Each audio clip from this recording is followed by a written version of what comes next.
knock on the door. I start flushing this paper money. I put like probably $2,000 in the toilet and flush it. I go to put another few thousand in the toilet, but I guess they shut the water off.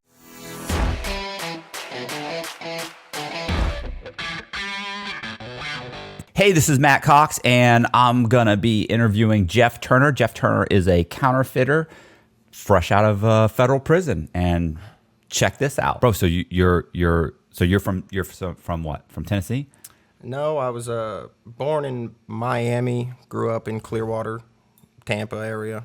I moved to Knoxville, Tennessee, probably about 8 years ago. Okay. And that's where I caught my case, was in Knoxville. All right.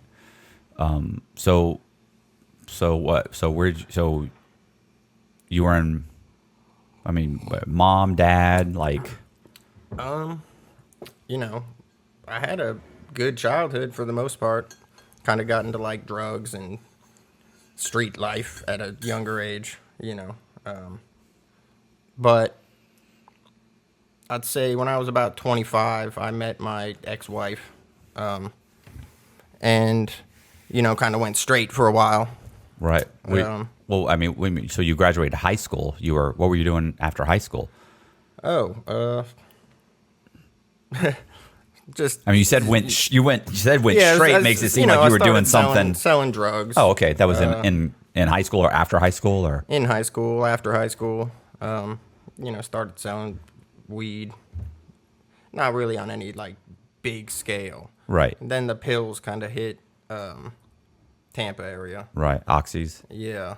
I was selling lots of oxys and developed a habit, to say the least. Right. But I was counterfeiting a little bit when I was younger.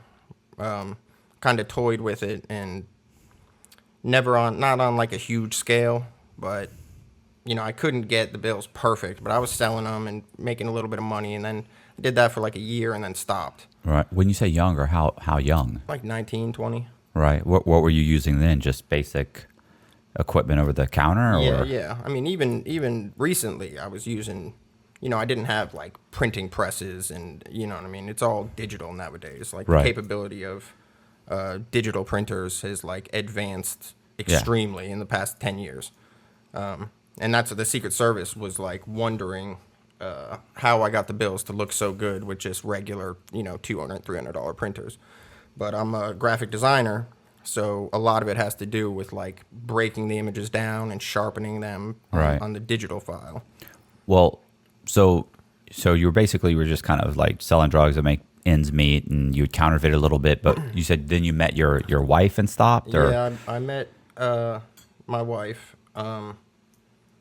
So we decided to move to Knoxville because my parents moved up in that area. Her mom lived up in North Georgia, so we were just kind of getting out of Florida.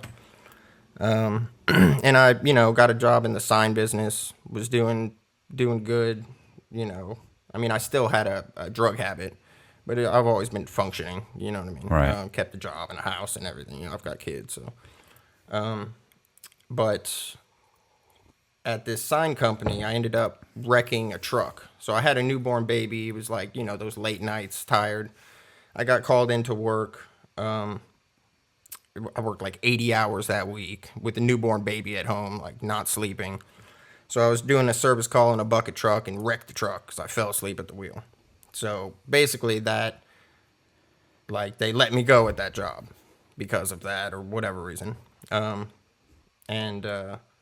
And this was like 2 months before our lease was up in our house too. So I lost my job, didn't have a lot of money saved. So that's kind of what put me back into the counterfeiting thing. I was like, well, I've got 2 months to figure out a new house and, a way to make money.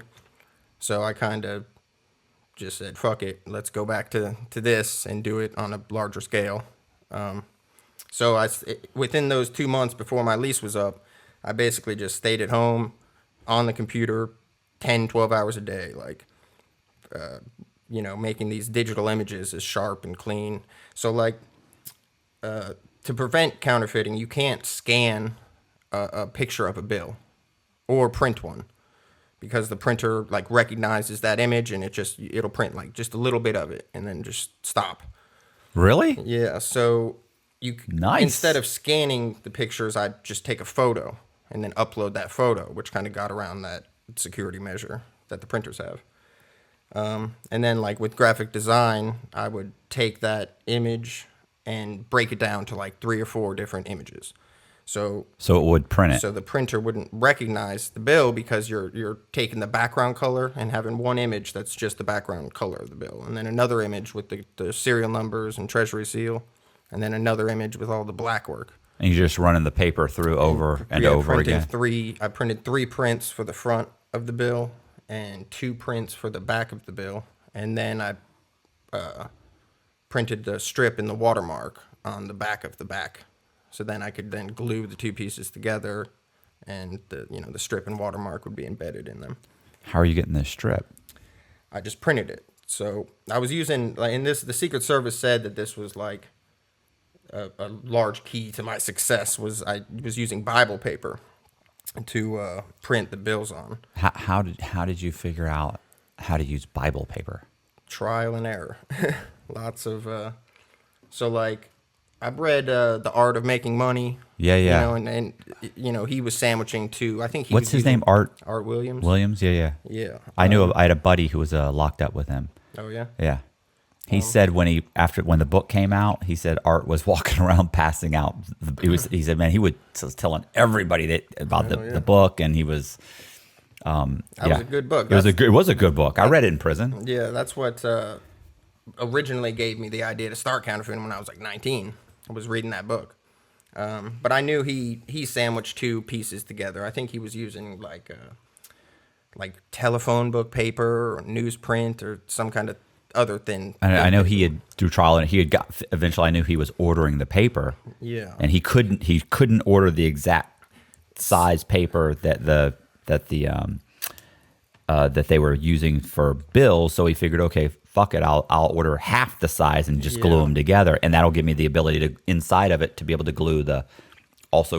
See, I think a large portion of his deal was he was trying to find paper that would mark yellow with the counterfeit pen. See, I found kind of a way around that. So like the Bible paper was thin enough to sandwich 2 sheets together and opaque enough to where you couldn't see the strip and watermark through it unless you held it up to the light. So it was, and for some reason, certain kinds of Bible paper aren't like bleached. So if you put it in a black light, it glows that dull purple, just like real money. Right. As opposed to like all other papers glow that bright blue, like fluorescent color.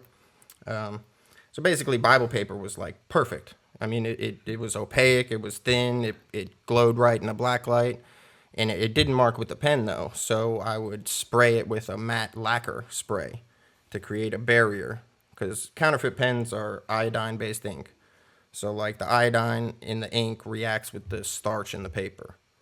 So, by spraying it with lacquer, you create a barrier so there's no chemical reaction between the iodine pen and the paper. So, and that helped. Like, it seems like every security feature I beat solved multiple issues, you know what I mean? Which was just, they exponentially got better every time so like the lacquer spray not only helped with the counterfeit pen, but it also gave it that crisp texture, like real thin, if you spray it with lacquer and just take an iron to it real quick. Yeah, it becomes crispy. And then hold and spray another coat of lacquer from a distance, it would feel like sandpaper. And then you take it and just go on the edge of a table, and it crisped up, and it knocked off that gritty sandpaper feel, but gave it that texture. People would scratch to feel the texture in the ink and stuff. So it felt like paper. It felt like money, looked like money. Oh, yeah. It marked. It beat the black light, and you could see through it just like normal money. So it was basically flawless. I mean, you brought paperwork from the Secret Service and your discovery and stuff. So how long did it take you to figure all that out, though? So within the 2 months that, like, my lease was up, I got fired, I had 2 months to figure stuff out.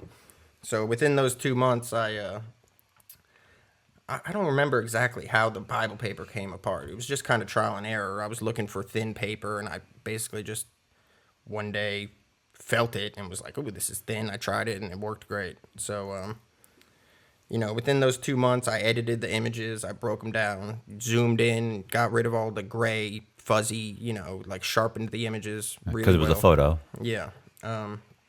Which, I mean, high resolution cameras take pretty good photos already, but so like each print has to be color matched. If you just print like the picture of $100 bill, the colors will be off, because in order to get the green on the treasury seal and serial numbers correct, the background color will be off, Right. and vice versa. Yeah, cool, So- because it's printed on paper that's slightly colored and has Yeah. fibers and all the other stuff, right? Yeah, So you're that's trying like the paper. I believe they use like just dyed paper, but I'm printing the background color, so you got to match that to money. You know what I mean? Right. So in those 2 months, it took more than 2 months. I started kind of doing it after 2 months and making money. A buddy of mine that worked at the sign company with me, so one of my buddies called me and was like, because like I said, I had a drug problem at the time, on top of being broke and no job and having at least $100-$200 a day heroin habit, Right. 4 kids, but a buddy of mine called me and was like, if you need any dope, call this dude. I'm not gonna say his name because Right. a buddy of mine at the sign company. I knew he sold a little bit of weed, and but I didn't know the extent or anything because we were just working together. So he got fired from the sign company. I got fired. So I called him one day and went over to his house to get some stuff, and he was way bigger of a drug dealer than I thought. You know what I mean? Like he was dealing in multiple, like meth, heroin, coke, weed, Right. all sorts of He was a stuff. professional. Yeah, so I ran it by him. I was like, I'm starting to print some money again. You know what I mean? Maybe you could use it to re-up in Atlanta. Because at this point, I was nervous about spending them myself. I always wanted to just sell them to people. Right. You didn't want to go into a store, hand somebody, and then they go, "Oh, hold on a Yeah. second." The 'Cause, I security mean, guard shows up and arrests you. Or, The bills got progressively better. So like each bill, I'm hand making. So it's like you're cutting them out, you're spraying it, you're squeegeeing and gluing, and then I was using holographic green eyeshadow to paint on the color shifting 100. right. So like the more you do it, the more practice you get and the better they look. So in the beginning, I knew they looked good. They were passable, but like I was still nervous about going into stores and shopping. You know what I mean? So I started giving this guy, this drug dealer, bills to go to Atlanta and, buy drugs. So he started doing that. And eventually, like this only lasted probably 3 or 4 months. But his house got raided. So So if you're giving him 10,000 or 5,000, I don't know how much you're giving him to buy the drugs. If you're giving him 10,000, like what percentage of actual money are you getting in return for that? about 20% usually. Okay. So I mean, you give him, he was a friend of mine. So Yeah. if he was $5,000 short on re-upping, I may just give it to him. And he, but then another time I'd give him 10, he'd give me, 2,500 or Right. whatever. It's usually about 20 cents on the dollar, 25 cents. But that only lasted a few months. And I was kind of like perfecting the bills as I was working with him. I was giving him a lot of fake 20s. I was doing 20s too at that time because the 20s I wasn't putting strips in or anything. Those I was just printing on regular paper with no strips or watermarks because he was just mixing it in with large sums of money to re-up. right. The hundreds, obviously, people tend to scrutinize more, and those need security features, all of them beat. But he got arrested. His house got raided, and one of his charges was possession of counterfeit money. So it made me kind of nervous. You know what I mean? You don't know if I heard that he might be cooperating. Of course, I mean, you never know.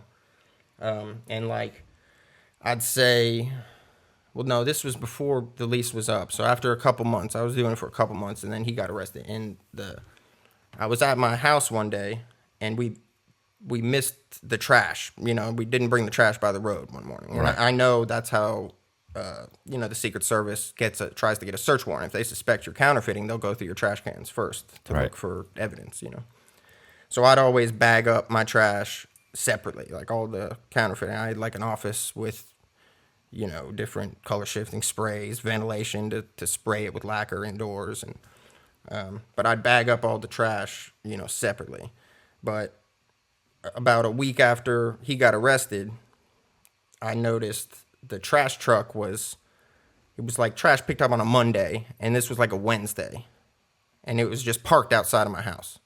So I'm like, that's weird. I'm like, oh, I forgot to bring the trash down. Can you take this? They're like, yeah, throw it in. Absolutely, we can. Boom, dump it in. It was empty. You could tell it made a big sound. And then they just drove off, and like a blacked out Suburban drove off after them. So that like spooked me. You know what I mean? I knew there was no counterfeiting evidence in there, but still, you're being watched. It appeared that way. So, which the Secret Service in Knoxville said. I mean, after I got arrested, I asked them if that was them, if they knew. They didn't admit to it. I don't know if they would though. But right. But anyway, so then my lease was up, so I was like, "Fuck this! I'm not even getting a new house. I'm gonna go all in with this money thing, and we'll just stay at hotels." So we started living at hotels, and I just met multiple different drug dealers, and usually I'd rip them off, basically. Like there were a few at the end that I was honest with them about the bills, but like usually I'd just go buy heroin from these drug dealers, and I'd get them for $5,000, $10,000 worth of heroin. Right, so you're giving them you're giving $5,000 of fake bills, getting $5,000 in heroin, and then you're reselling the heroin. I mean, yeah, doing it, selling it, whatever, Well, I mean, I'm assuming you're making you got to be making money. You're living in a hotel. Oh yeah, yeah. Well, I mean, of course. Well, that's and by this point, so I started like the first time I actually went in and broke a bill. It was in a Taco Bell, which now I know like you don't go to fast food restaurants because a lot of those places have the safes under there with like bill validators. It's basically like a vending machine safe. Right. That's how they deposit money is you put it through this bill validator. And my bills didn't work in that because it detects like infrared and magnetic ink and all these other security features. So, but at the time I didn't know that because I just started breaking them. I went into a Taco Bell at like midnight before they closed, and she just held it up.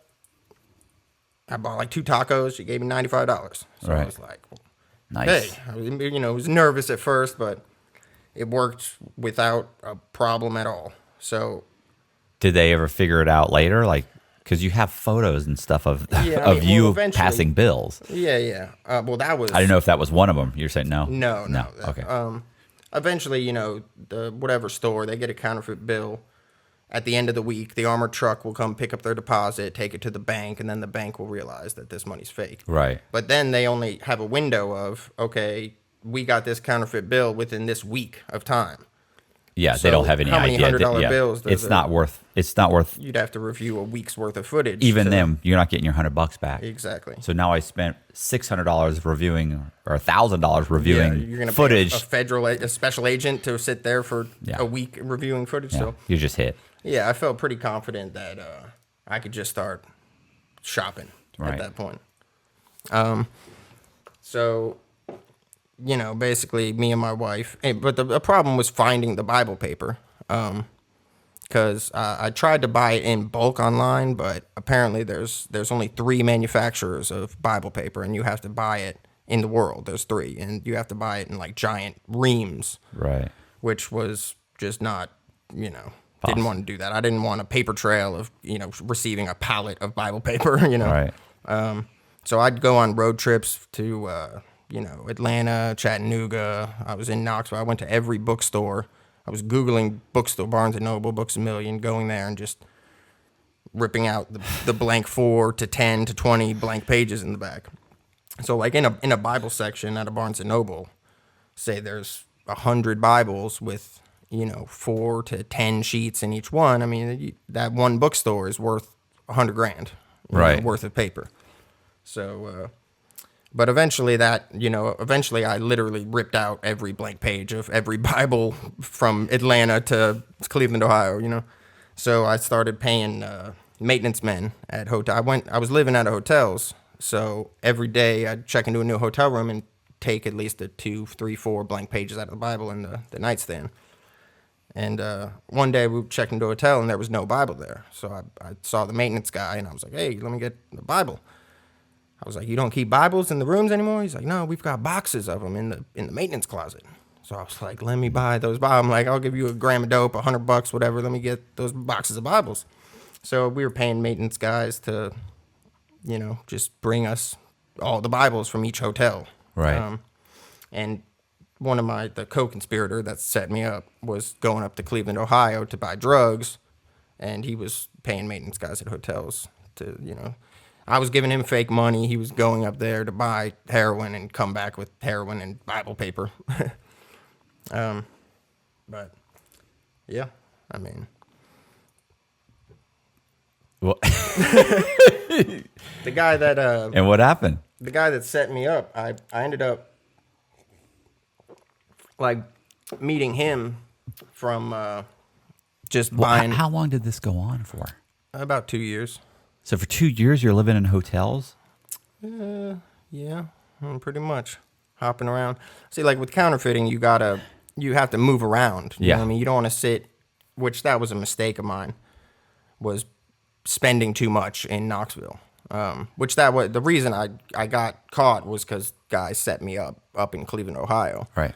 But still, just in retrospect, I was spending too much money in Knoxville. I spent like $400,000 in fake bills in Knoxville in the course of like a year and a half. So, Did you ever see the movie To Live and Die in L.A.? No, I've heard of it, and it's you William gotta- Dafoe, and he was printing money. Yeah, I know. You got to see that movie. It's a great movie. Yeah, I'd like to see that. I know about it. I've been meaning to watch it, but Yeah, I mean it's old. Yeah. Like, how old are you? 35. Fuck, it's probably 25, 30 years old. But It was the 80s, I think. yeah, but it'd be great though. You'd love it. You'd love it. This guy's like super professional, but it's also it's dangerous. You realize. I mean, obviously, tons of fucking money. It's a dangerous. It can be a dangerous situation, and they know they're tracking him. They're all over him. And he knows everything. He knows their tactics, and he knows what they can do and what they can't do. Like he literally knows he's talking to FBI agents. Yeah. Or are they secret? I think they have Back then it was FBI. Well, no, the Secret Service always did counterfeit. Always been counterfeit, but it's still and the thing, I think they're FBI, but regardless, only because people don't realize Secret Service. I have people when I get arrested, they're like, Secret Service, Cox is lying. He wasn't arrested by the Secret Service. They only protect the president, or and U.S. money, and they wouldn't be after him. He's lying. It's like, motherfucker, you don't know what you're fucking Secret talking. Service took over like all financial crimes, Right, didn't they? especially if it deals with identity theft. Yeah. Like any financial crime can still be investigated by the FBI, but if identity theft is involved, it almost always gets shifted to the Secret Service. Yeah. But regardless, great movie. You got to watch that movie. I'm sorry. Sorry. You got to watch that movie. I'd like to watch it. So one of these guys I was buying heroin from, I probably got him for like $10,000 over the course of a few weeks. And these guys never come back on you? Well, see, a lot of times I'd do that, get about 5-10 grand worth, and then just stop dealing with that guy, right? Because you don't know if you buy $500 worth of dope from somebody and it's fake. You call them the next day to buy $500 more. You don't know. Some of these guys might have found out and are fucking pissed and trying to set you up. Yeah, that you show up and they got a gun. So you really have to be able to read people over the phone and kind of, but eventually when people did find out, they weren't even mad because they were, they'd hold them up. These drug dealers would think they were real, and then they'd go re-up with it or go shopping and spend them, and they always worked. So even when they found out, like, oh, these bills were fake, you've been giving me nothing but fake bills, like, they'd laugh because they didn't lose any money, you know what I mean? They'd be like, this white boy just got me for 10 grand, like, more power to you, you know what I mean? So this one guy in particular, I came, at one point I did rent a little house. I had roommates and we were staying in a house for a couple months. But so at that point, where's the wife at this point? She's with me. I mean, we're traveling around, you know what I mean, with the kids in the hotels and shopping. That was my job, was to, basically wake up in the morning, go spend money, print, make, say $2,500, go shopping, spend it all, get real money, get a hotel room, tape paper to do the printing part, because the Bible paper is too thin. So you'd have to tape it on a regular piece of printer paper to feed it through. Run it So through. I'd sit there all night taping Bible paper, have a stack like this for the next morning to print them and then go shopping. And it was just, every day was it was like a job, it was constantly just a working lucrative, on it. just a lucrative. Well, job. you're making money. I mean, Yeah. that was the whole goal, you know what I mean? Like I do selling drugs, doing all this stuff to make money. It's like really just cut out the middleman. That was my thinking, you know what I mean? If I can find a way to make legitimately good money that passed every time, there's no point in not doing that in Right. in my eyes. But so this one guy went home and he was standing in my driveway. I was gonna say the people you were clipping too are drug dealers. So Yeah. even if they get caught with the money, it's not like it's fucking a little old lady or anything. And most drug dealers think that counterfeit. Like I've had a few that found out, and I'm like, well, do you want to start buying them from me? And they're like, oh, I don't fuck with counterfeit. That's Right. serious. And I'm like, you're selling heroin. You're selling heroin. Yeah, well, he I just got a year in the feds for counterfeiting hundreds Yeah. of thousands of dollars. You're trafficking heroin interstate with guns on you, and you're worried about counterfeiting. Well, he just hadn't got caught by the right people yet. Once you get 15 years Fuck, for yeah, armed yeah. heroin conspiracy, Every you wish you counterfeiter, counterfeited. every counterfeiter I ever met in prison they were always like the second or third time. Like they were getting like 2 years, 3 years, Yeah. 5 years, and it's his third time he's doing it, and he got like 5 years. It's like fuck. Yeah, they say the recidivism rate of counterfeiting is higher gotta than a be. heroin addict. Yeah, but listen, one of the highest recidivism rates is fraud, and that probably they're saying that probably falls within the fraud department. Yeah. Higher than drug dealers. I But believe it. so the guy, you said one time you had moved into a place, and the guy, I pulled in the driveway, and he was standing in my driveway. And this is a like drug this guy dealer? that I've been ripping off every day for 2 months. And so I'm thinking like, oh fuck, right? this is gonna be a problem. You know what I mean? But I was buying the heroin through this girl that was a roommate. So like I'd go up to people, like I was buying stuff from drug dealers. All the addicts I knew, I'd be like, hey, From your guy. help me set up your drug dealer, and we'll split it because that way it doesn't fall on me. So in this case, I was doing that with this girl, but we were living together. So when it fell on her, I was still there. But basically I overheard him saying like, I'm not mad. I just want to find out where you were getting these from. So I like heard that. I just walk in the house, the next day I go up to her. I'm like, give me that dude's number. So I call him and I'm like, I'm the guy you're looking for. You know what I mean? Yeah. Let's meet up and we can talk in person. So I meet up with him, and of course, all these drug dealers, when they do find out the bills are fake, they're like, I want $2 million worth in a week. Yeah. Okay. And they don't realize, like, I'm not just photocopying these. Each one, you're cutting them out, spraying this is it. labor intensive. It's Exactly. I mean, it takes probably 10. I mean, I got it down to where I could make a $100 bill in probably 10 minutes. right. But still, I mean, if you factor $1 million worth, that's going to take months of cutting, spraying, letting You're it paying your dry. bills. You still have to pay your bills. You still have to. Yeah. And in the end, how are you going to move $1 million? Well, and that's the other thing. Like, I tried to keep everything under 10,000 because that's the other thing. I was printing the 96 series 100. So I figured it'd be kind of weird to go buy, 4 kilos of heroin with all 96 series hundreds. You know what I mean? That Right. would kind of cause suspicion, you know what I mean? Well, plus those you have to acquire you have to acquire the paper. You have to acquire. I mean, there's just it's just very labor intensive. Yeah, it said in my paperwork that that was the issue. I mean, obviously the paper, you know what I mean? I'd make a road trip to, say, Chattanooga, hit up 4 different bookstores, Walmarts, get all the Bible paper in the whole fucking city, and it'd be enough to make $100,000 worth, but, then you have to make it, spend it, you know what I mean? So it was a constant, like I said, it was a job. Like, you'd go to one city, collect the Bible paper in a couple days, then spend the next couple days, printing and making bills, and then the next couple days shopping. So I'd go to different cities for a week at a time to, acquire the materials, make them, and then Right. pass them. So with a guy, he wanted $1 million.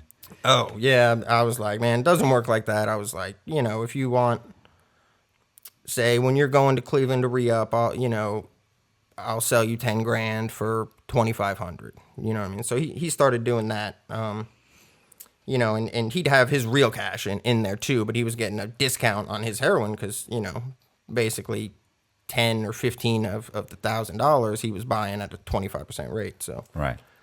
But eventually that guy specifically was the one that set me up, and he got so one time he was supposed to go up to Cleveland, and I was supposed to go with him. So like he was gonna re-up and I was gonna, bust bills. I would go around shopping.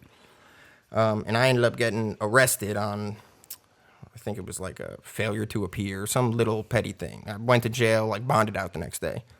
But in that time, I guess he just went to Cleveland without me. So I got out, and one of his little runner girls that was selling dope for him told me, like, she said, E told me not to tell anybody, but he's in jail up in Cleveland. So I was like, he told you not to tell anybody? Yeah. I'm like, that's a red flag. Yeah. You know what I mean? So, and that's, towards that part, we ended up renting a house together as well. And he was selling dope. He was like the trap house with me in the back room with ventilation fans, right, blowing lacquer out the windows and making money. So I went to that house. She informed me he's in jail up in Cleveland. He told me not to tell you. Right. I was like, he told, Yeah. Well, I'm getting my stuff and getting the fuck out of here then. So, we get all the printers, computers, ventilation fans, all this stuff, and go get a hotel room. And, there's a lot of information you find out in discovery. So, like, at the time, I was just thinking, okay, he's probably cooperating. Right. So I need to be gone. I need to get out of here. Yeah. Stop talking to him. So, like, 2 days later, I'm in this hotel, and he calls me.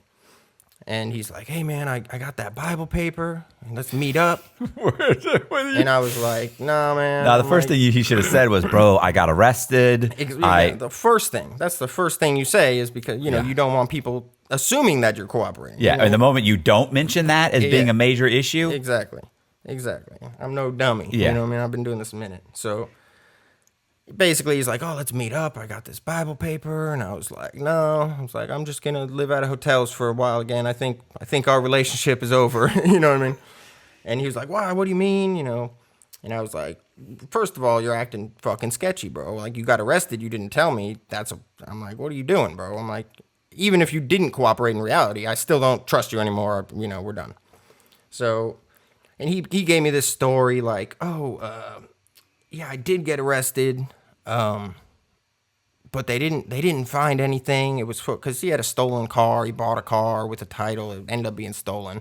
And I knew that. Like, I told him. He was like, I bought this 2010 Charger for $500 in an 8-ball. Right. I'm like, bro, that's stolen. Obviously stolen. He was like, I've got the title. It's not. We're good. I'm like, whatever, bro. It's stolen. I guarantee you bought it from some junkies for $500, bro. It's stolen. So he was saying, that car was stolen. He was like, you were right, man. That car was stolen. He's like, but that's the only reason I got arrested. So I had to use that money the money I was going to re-up with to bond out. And so I couldn't re-up. So I'm back in Knoxville. Let's meet up. And I was like, no, again. I'm like, bro, it's not happening. You know what I mean? He was like, well, he was trying to get me to get him a kilo of heroin through some other people I knew. And he knows I don't I dibble and dab with drugs, you know what I mean? Yeah, but I wasn't. I'm not selling kilos on the phone. He's like, get me, 700 grams of heroin on the phone. I'm like, what are you doing, bro? So, needless to say, I just hung up once he asked for that. I was like, man, you're out of your mind. And I specifically was like, the feds are listening. Right now. So I was like, you're the drug dealer. Why are you asking me for drugs? You are the drug dealer. I'm just some junkie. Remember? So bye. Hang up the phone. And, sure enough, they GPS pinged my phone to the location of where the hotel was. And just even talking to him is what led to my arrest. Nice. So what happened? How'd they grab you? They come and knock on the door real lightly and ask you to please come outside. And can you meet us at the station? Well, at your convenience. So I was staying in a hotel room with my wife at the time and this other chick, Dylan, who was selling drugs for these Detroit people. But anyway, so we woke up in the morning, and I was gonna, start printing. I think one of the Detroit guys wanted like $6,000, I think, or something. He put in like an order, so I was gonna make $6,000. They went shopping, so that I'm in there. I start cutting paper, spraying, printing, all this. My wife and Dylan leave to go shopping. That's all I know. About 15 minutes later, I get a knock on the door. So I look through the peephole, and it's just black. Yeah. Somebody's put. So my first instinct was like, oh, the Detroit people that are selling dope out of this room, somebody's probably trying to rob them or something. Because I was thinking the police would just kick down the door. Like, I didn't think they'd put, put a thumb over it. So I was like, go away, nobody's here, you know what I mean? And I knock again, look, black thumb over the peephole, look out the window, and I see just a line of Knox County sheriffs. I was like, that's it, bro. You know what I mean? So I start trying to flush this paper money, and I didn't at the time. I was in the process of making it, so it was all one-sided. I hadn't glued it together yet. So technically, that's not illegal, because you're allowed to print money as long as it's black and white. What was it? 50% smaller, 150% bigger, black and white, or one-sided. So you can print money all day long as it's one-sided. So, yeah. But they have the other bills. Well, they have. Yeah. The problem was the computer, because all my bills had different serial numbers. So each file on this computer that could then link me to every serial number that I produced. You know what I mean? Right. Which was the evidence that it wasn't. I didn't get possession of anything, but they got a laptop with. Yeah. All the files that could link me to every bill that I. It's fun. It's all those little tiny things that you're thinking. Well, technically, at this and bro, you don't want to go to trial on technically. Oh no, definitely. Yeah. You're just I wouldn't go to trial with the feds. I wouldn't go to trial with the feds if I was innocent. Yeah. I always say, look, if they came in right now, the DEA arrested me right now and said, hey, we got you selling 4 fucking kilos of coke, I'd be like, well, can I get a deal? Yeah, like what? Because I know you're going to prove it. You're gonna be able to prove it. If they can't prove it, they're gonna get somebody to say it. That's what I'm saying. Like even if I've never even seen it, I know that at trial you can prove this somehow. You already think that's how you got the indictment.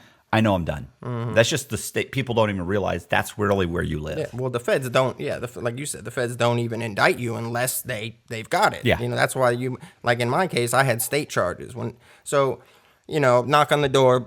I start flushing this paper money. I put probably $2,000 in the toilet and flush it. I go to put another few thousand in the toilet, but I guess they shut the water off. Yeah, they're not stupid. So see, because like when dude asked me for that like 700 grams of heroin or whatever, they were assuming there was drug task force there. They were assuming like there's kilos of dope in this hotel room. So there was organized crime unit, drug task force, Cleveland Secret Service, Knoxville Secret Service, KPD. So so all these bills are just in the toilet now. They won't flush. So that doesn't look suspicious at all. And then at that point, they start kicking the door in, which, it's like steel reinforced doors caused a fucking panic attack. Cause it's like, I was hoping they'd just kick it in, get it over with, arrest me. They're sitting there, boom, boom, boom, boom, for like 5 minutes. And you're in a hotel room. What the fuck do you do? Yeah, there's no back door. I just sit down, light a cigarette, wait for them to come in. And, obviously they throw me down, all that good stuff. But so they arrested me on state charges for the first like 3-4 months of criminal simulation is what the state charge was until the feds could. Simulation of what? Money? Criminal simulation is the charge, yeah. That's okay. Well, it's basically just their generic. You can get criminal simulation. I think it's just it's like a state charge that's generic for like fraud, basically. Oh, okay. But yeah, it was like. I've never heard that. That's all. You never heard that? No, listen, bro. Every state has different. Yeah. But so I think the original charge was like criminal simulation over 60,000 or something, and then 3 months later you go to court. The state's gonna drop your charges. Yay! Great. I already knew it was coming. So, but then of course they take me across the street to the federal building, serve me an indictment. I always love the guys that they actually let them out. They actually like walk out and make a mistake. Yeah, give them hope. You know, Yeah, let them into the lobby, and they're then the free feds for come like in. a good 30 seconds, and they're like, "Hi, I'm so and so from the marshal's I already office." knew. I had a bond source hearing on my charges, which you know what that is like. If you're gonna bond out, Where the money you come have to- from. Yeah, you got to prove it's legitimate and all this, which I already knew. That's like a sign the feds are gonna indict you because that basically you can't just bond out and get out. You've got to supply the money, and then they set up a court date in a week so you can prove it. So it gives the feds a week's head start to serve you the indictment if you do try and bond out. So, but that was it. They let me out on pretrial for a little bit, and sentenced me to 10 months. Right. Well, you got 10 months, but you said the actual that at some point the Secret Service, they came to you, they wanted to give you more time. Like initially you were supposed to get more time, but the original guidelines was I think it was like 24 to 36 or something, like 2 to 3 years. Right. And so the Secret Service basically came to me. Well, let's go back. The dude E that set me up. Right. Once I got arrested there, they let him go as an informant. Right. You know what I mean? And then he disappeared. So he was on the run because like it's complicated, but like the Cleveland Secret Service, Which could have been good. Could be good. That could be good for you. It's great. Yeah. Fuck him. Because now you got you got nobody to connect me with any of this shit, and he can't get on a stand and prove it if you were to go to trial. They got the laptop with the evidence was in my possession. Yeah. Okay. But it still weakens their case slightly. Yeah. But also like, so he went on the run. Like basically he cooperated, got me arrested, and then he disappeared. And then like, I guess that I was incarcerated at this point, but I heard that maybe 2-3 months later, he was in Knoxville again, accidentally fired a gun in his apartment. The KPD went in there. Accidentally. I always love accidentally. The fucking idiot, man. KPD arrested him after all this. He wanted to be an informant for KPD, Knoxville Police Department. So of course he's a professional now. Yeah, apparently. You know, so KPD is excited. Obviously, it's like a multi-kilo dealer willing to cooperate. So they let him go again. Of course, he goes on the run again. You know, he just makes promises to the police, tries to disappear, which I don't blame him. You know, whatever. Yeah. But so he was on the run. So when the Secret Service came to me, they were like, "Listen, this guy that set you up, your co-defendant, he was a co-conspirator on my case." They were like, he's on the run now. We're trying to get him. So when he cooperated, the Cleveland Secret Service promised, you know, you get us this guy, we won't press charges on you for the counterfeit. He does that, but then he takes them to Knoxville. So then the Eastern District of Tennessee just indicted him. So it was just like he got a deal from the Cleveland Secret Service, but then the Knoxville Secret Service, you know. So anyway, he was a co-defendant on my case. And you know, the Secret Service basically said, you know, we'll give you cooperation credit if you show us how you made these bills. You know, right. And confirm everything he already told us.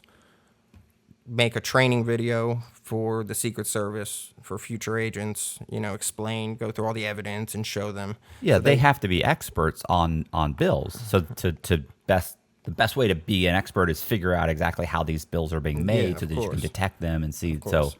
I mean, they need that. And they wanted, you know, to know certain things to look out for and this and that. So, I mean, the Secret Service said that the bills I was making were the best they've seen in like 25 years. Nice. So they, you know, said make a training video for future agents and we'll give you a cooperation credit. So that along with, you know, like admitting guilty. Yeah. You know, timely admitting plea, fault or whatever it is. Timely plea and acceptance of responsibility. Yeah, so they basically said, if you plead guilty today, we'll keep, plead guilty today and make this training video, confirm everything E told us already, you know, plead guilty. We'll keep the amount under $100,000, which avoids an enhancement, because anything over $100,000 is an enhancement. So it was like 96,000 or whatever. They kept it just under 100,000. They wouldn't charge my wife with anything. So all her charges would be dropped. And, you know, with looking at like 2 to 3 years with the cooperation and that enhancement gone, I'd only be looking at like a year. So of course I fucking took that, you know what I mean? I think they said at that time, they were like, we found $380,000 in Knoxville. You were still finding about 10 grand a week. It's coming in through the banks and this and that. So, you know, with that time, I don't know how much time I would have been looking at. It probably would have been 4 years because that's another enhancement and all this. Yeah, but that's 4 years if you plead guilty. Like if I know guys, if you go to trial, they'll start stacking the charges. Oh yeah, for sure. So I mean, yeah, that was an offer I could not refuse. Yeah. You know, don't charge my wife. Keep it at 100,000. Now I owe 100,000 or 96,000 in restitution, but you know, It is what it is. it is what it is. So, all right. And now you're out. I'm 3 years starting over. Fed paper. Yeah, I just got out. I was in Lexington. Got out like 3 months ago. Currently in a sober living house in Knoxville. What are you doing for work now? Well, I'm a printer. Nice. I work in a print shop, a vinyl shop. You know, it's called Graphical Warehouse. You know, they're good people there. I really got lucky landing that job. I was honest with them. You know, Yeah. in the interview, I told them like I just got out of prison. I was counterfeiting.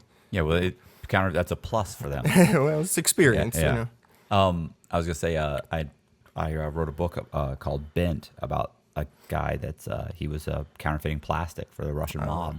Yeah. And same thing. All his stuff was graphic designs. He was always he's always worked for print shops, and you know, that's just what you like doing. You know, I mean, I think it's tempting for people who work, you know, when you're around printers and you know graphic design. There's so many things, you know, like if you're capable of fraudulently making, you know, birth certificates, money, anything, your mind's gonna jump to I mean, that. yeah, it's I could tempting. use this for this. I could use this for this. For sure. You know, For sure. And the amount of money you can make is unlimited, really, if you do it right. So it's definitely tempting.